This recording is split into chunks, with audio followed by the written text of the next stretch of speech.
Oh, but what is it? We just witnessed one of the greatest seasons of all time. I bet. Jimmy Highbola. Lying if I said we didn't see this coming. Wait. I'd be lying if I said we didn't see this coming. A 68-win record-setting team who's been the overwhelming favorite to win the title this season for practically the entire season, winning the title. This is not an underdog story, or one riddled with ups and downs capped off with an improbable rise to glory. But it should have been. One of the youngest teams in the league with relatively little experience aiming for a prize their franchise has only come within reaching distance of once before. Instead, this was a 100-game slaughter, a season of blowouts, absurd margins, awards, and shattered records. A season so dominant that skepticism turned into optimism, which quickly became expectation. And yet the 2025 OKC Thunder didn't just meet those expectations, they obliterated all of them. Because the Thunder aren't just champions, they have now completed one of the greatest seasons of all time. But I ain't gonna lie to you, bro. OKC is gonna become a dynasty, bro. Take it from me, bro. OKC is gonna become a dynasty. I swear, like, bro, you could tell. You know how much talent they have? They still got first round picks, bro. They still got first round picks. They're not finished, I'm telling you, bro. Especially the way J-Dub, like, bro, then they got 40 in a finals game, bro. Like, that's crazy. Like, they got Shea, they got Chet, and you gotta say they're all young, bro. They're not in their prime yet. So I know a lot of people be saying Chet's ass, these other players' ass. You gotta understand, but these people is not even 24, 25. Like, bro, they're not nowhere near their prime yet. Once they reach like 26, 27, bro, I'm telling you, it's over with. Lou Dort, like, everybody, like, bro, this is gonna be a dynasty. Like, it's 2025 now. So by, I don't know, maybe like 2030 something, bro, they're gonna be dominating. Like, this whole era of the Thunder, they're gonna have at least like 3 rings. But by like when like it's said and done, like their era is over, they're gonna have like at least 3 or 4 rings, bro. I'm calling it. I don't give a fuck. Unless there's like another dynasty that comes, like someone else, like maybe from the East or from the West, like that's cooking. OKC's gonna have like 3 or 4 rings. They're gonna be like the Warriors, bro. Dead ass.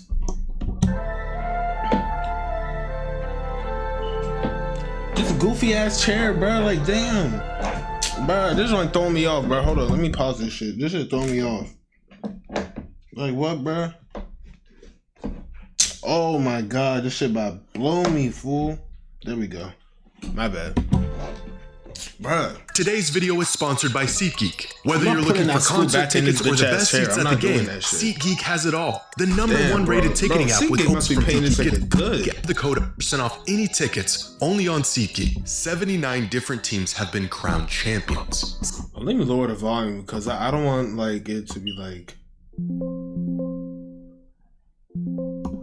79 teams that beat the odds and achieved basketball immortality. But even among champions, there's an even more exclusive club. Teams that didn't just win a title, but set entirely new standards on what is achievable in a single season.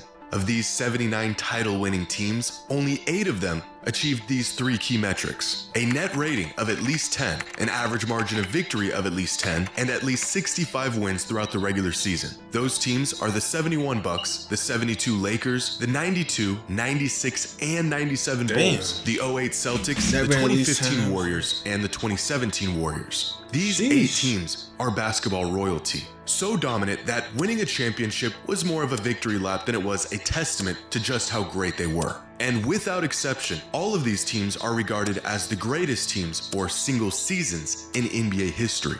And now, a 9th team has been added to this exclusive club. The 2025 OKC Thunder. That's crazy. But to say they have simply entered this club. You see this shit? Bro, literally most of these teams right here are already were dynasties. 2015, 2017, that's the Warriors era. The Jordan, look at the Bulls. That's literally like the Chicago era, Jordan era. There was a dynasty, 1972. Okay, maybe it's only 1 ring, but still, we already know how dominant the Lakers were. And the Bucks, remember Oscar, like Kareem and all that. Like, bro, I'm telling you, bro, the signs are already there. OKC is going to be a dynasty, bro. I'm calling it. We haven't had a dynasty since the Warriors, bro. This is history always repeats itself. We're gonna have another one. It's gonna be OKC. I'm telling you, bro. It is. Would actually be It would have an been the understatement, Celtics, but because throughout the they're 2025 blowing up season, the the Thunder Celtics. finished with the 6th best record of all time, the 2nd highest net rating That's of all crazy. time, and the largest Stuck in margin my of damn victory eye. in the history of the league. By all measurable accounts, the 2025 Thunder have asserted themselves among some of the greatest seasons in the history of the league.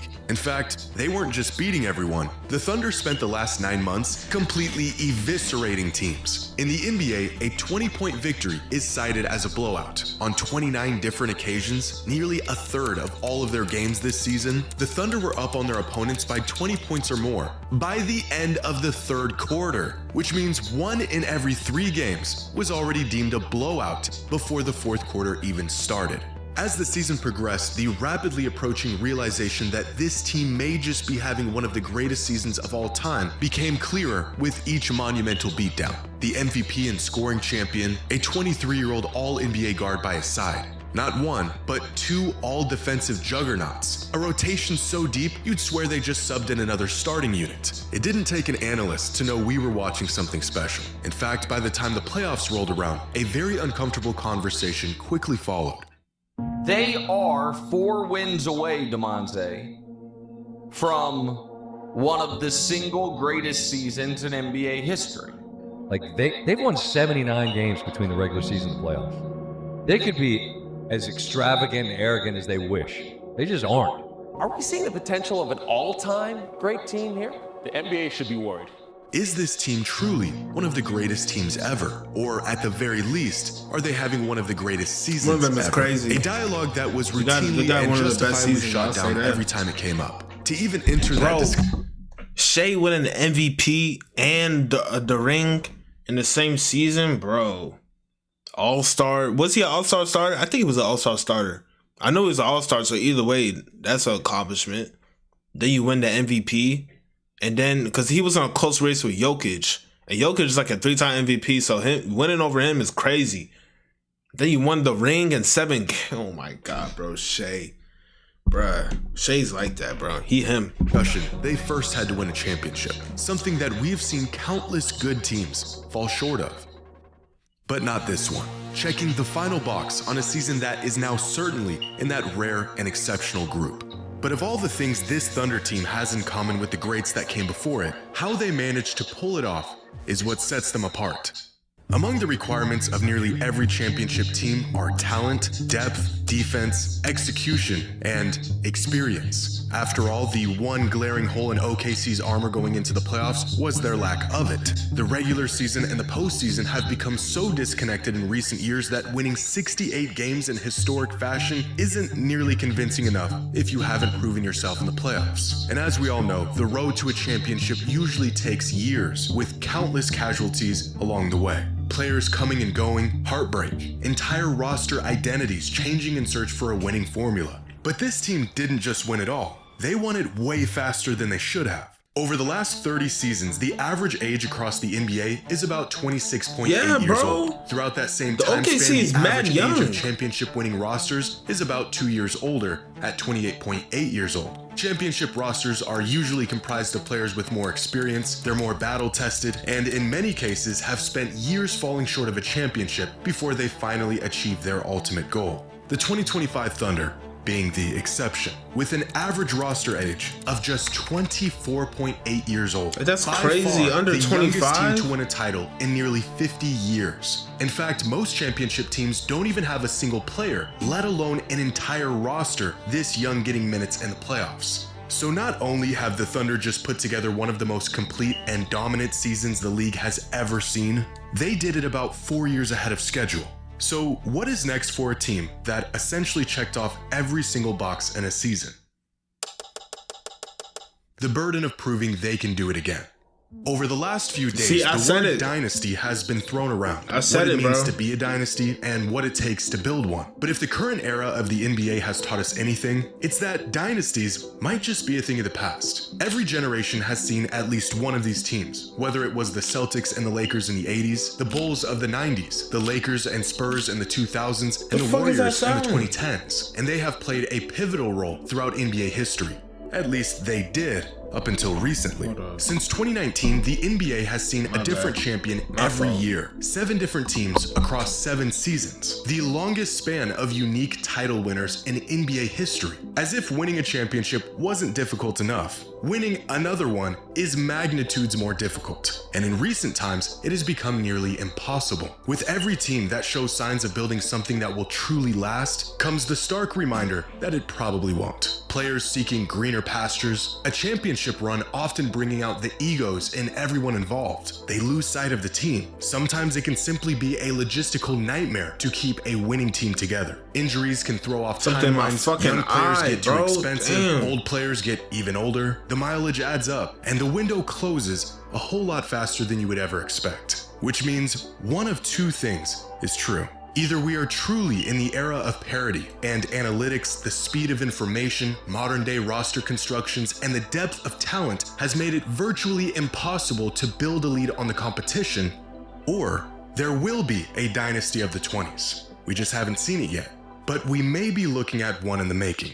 In a league where talent is a rotating door and assets are thrown around like cheap commodities, the Thunder have taken an unconventional route to a title, actually developing players and building from within. Roster continuity is an ever-increasing point of emphasis in the NBA today. Recent history has shown that the once viable method of building top-heavy super teams centered around a couple of superstar talents with little to no supporting cast was a failing model. The smartest organizations around the league shifted their focus away from acquiring top-end talent at any cost to the more traditional and sustainable model of developing players from within and acquiring pieces based on fit rather than sheer talent. And no team has mastered the art of drafting, developing, and fit better than the Thunder have. Since 2019, the average roster continuity among championship teams, essentially how much a team stayed the same from one season to the next, was about 61%. That means on average, 61% of these championship teams' minutes were filled by players from the previous season's roster. The 2025 Thunder had a roster continuity of 79%, meaning the vast majority of their minutes were played by guys who they purposefully built around rather than outsourcing. In this new era of deep, consistent rosters where chemistry and fit matter just as much as talent, the OKC Thunder have built the youngest, most continuous roster in the entire league, while being the best team in the league. But the anomalous nature of this team doesn't end there, because the Thunder's front office has built this team for the future. I think they would be the first to admit that this immense success, although part of the plan, was not expected to come this early. And evidence of this can be found here. Among the championship teams in this era of parity, the 2020 Lakers have had the lowest payroll, winning a title with just the 11th most expensive team in the league. These other rosters sitting well amongst the most expensive teams in the NBA at the time. This year's Thunder roster had the 25th highest payroll in the NBA. What? This team has their future growth already baked into the numbers. Where many teams of the past had to break up their core or watch key players walk away due to money, the Thunder. That's why they're blowing up the damn Celtics, bro.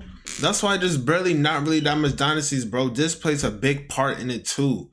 It's not just because like teams lose, nah, bro. Like players getting paid, players getting overpaid, underpaid. That plays a big part. That's why they're blowing up the Celtics. They're already. I'm not saying Jason Tatum. I said Jason Tatum. I'm not saying Jaylen Brown's gonna get traded, but like he's in talks of getting traded. They already traded Kristaps Porzingis. Already traded Drew Holiday. They're even having talks trading Jaylen Brown. Tatum tore his Achilles. Like, come on, bro. Literally 2 years ago, literally last year when the Celtics won, and years before, like, bro, we thought the Celtics were literally looking like the Warriors. Like, they were looking unstoppable and shit like that. But now, bro, they suck now. They're literally this close to becoming a poverty franchise. This close. Like, bro, 10-year Achilles, bro. It's not easy to come back from that, bro. It's not. There's not that much players who came, especially like 10-year Achilles that coming back and still playing like a high level. It's not hard. The last person I've seen doing that is literally KD. Other than that, bro, that's hard, bro. Achilles tear, bro, like, bro, that shit really changes you, bro, like, literally. And that's what Tatum just experienced, bro. Now they're trying to trade literally the whole core. Like, come on, bro. This shit crazy, but 25 for Thunder is crazy. Oh, my God. The Suns number one? The Suns are trash. And Suns are number one? Oh my God, y'all just throwing away money. I see. Are one of the cheapest rosters in the league, giving themselves room to offer the 25 is highest bid to crazy. anyone who may want to leave or inevitably be up for an extension. They say money can't buy championships, but it sure does help. Fortunately, the Thunder just won one of the cheapest rings in NBA history, but possibly the largest positive indicator for the future of this team and a reflection of just how abnormal their accomplishments are is the fact that they are the sole owner of the largest draft stockpile in the entire league, with 24 picks over the Look at next that damn 5 Paul George seasons. trade, bro. Now, this has been That a big trash-ass development nigga. over the last couple of seasons. Nigga thought he was Just bigger how than the good program. Thunder Now he done are gave while OKC sitting this on much a picks, million bro. picks. Shame But on the you, Paul Thunder George. actually winning a championship changes everything and makes these assets look even more unbelievable. You want to see the cost of trying to win now? The teams that are highlighted represent the 8 teams that made it past the first round of the playoffs this season. Nearly all of them near the bottom of the league in terms of draft capital. Even more shocking, when we highlight the last 5 championship teams, they are the bottom 5 in the league in terms of future draft picks. Need Winning shot comes like at a wrong hefty with, price, bro. a price that the like Thunder wrong managed with, to bro. completely evade. Outside of OKC, the only team that made it out of the first round while maintaining more than their fair share of draft picks were the Pacers. Every other team that is within vicinity of OKC I'm so is shocked the Pacers nowhere made the near finals, even bro. competing for a championship right now. In fact, the only reason why a team should even have as much draft capital as the Thunder do is if they have essentially forfeited the next season or two in an attempt to rebuild. Meanwhile, the Thunder just completed one of the best seasons of all time while simultaneously building a gluttony of assets for the future. This is unheard of. Usually, in fact, almost always, you do not get to be good now and be good later. You have to go all in on one or the other. Except, of course, if you're Sam Presti and the Thunder and you are attempting to do what no team can seem to pull off, be the next great NBA dynasty. But as it stands, the 2025 Thunder have already defied the odds. A young, small market team that was built from homegrown talent, not only stamping their name in every record book, but cementing their legacy as NBA champions, and doing it smarter, faster, and about as unlikely as any team ever has. Damn, that was a good ass video.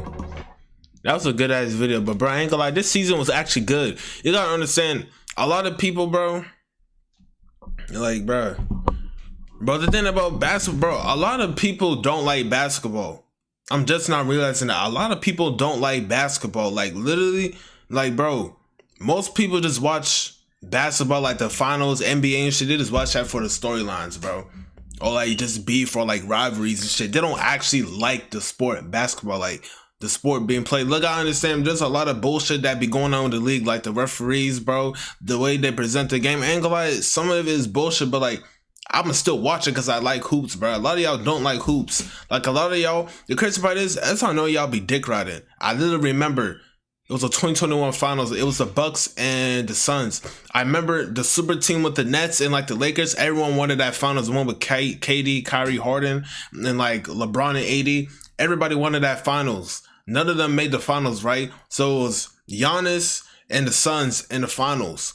Everyone was shitting on that finals, including me. To this day, I mean, looking back at it now, my team didn't make the finals, and I was really pissed because I wanted Kyrie to win a ring. So like, them niggas didn't win. So I didn't really give a fuck about that finals for real. But like, bro, everyone was shitting on that finals. Everyone was saying that finals is ass, is boring. We don't want this shit. Now, like 4-5 years later, 2025, now niggas are talking about some, oh yeah, that was like one of the most underrated finals. Get the fuck out of here. You niggas are dick riders, bro. And now y'all sitting up here talking about how like this finals is trash. This finals is not trash, bro. The Thunder and the Pacers, that final was not ass. It went to 7 games. How the fuck is a final that goes to 7 games trash? The only reason why y'all saying it's trash because your favorite player didn't make the finals, and because y'all just like rivalries. Y'all don't even like basketball, bro. That's why niggas look at NBA as a fucking joke, bro. The fandom is trash. Y'all don't like basketball for real, bro. Y'all just want to push narratives and just like rivalries, just like niggas, like, bro, that's all y'all like. Y'all don't really like hoops. It's simple as that. But yeah, that's all I gotta say though. That was a good video though, for real.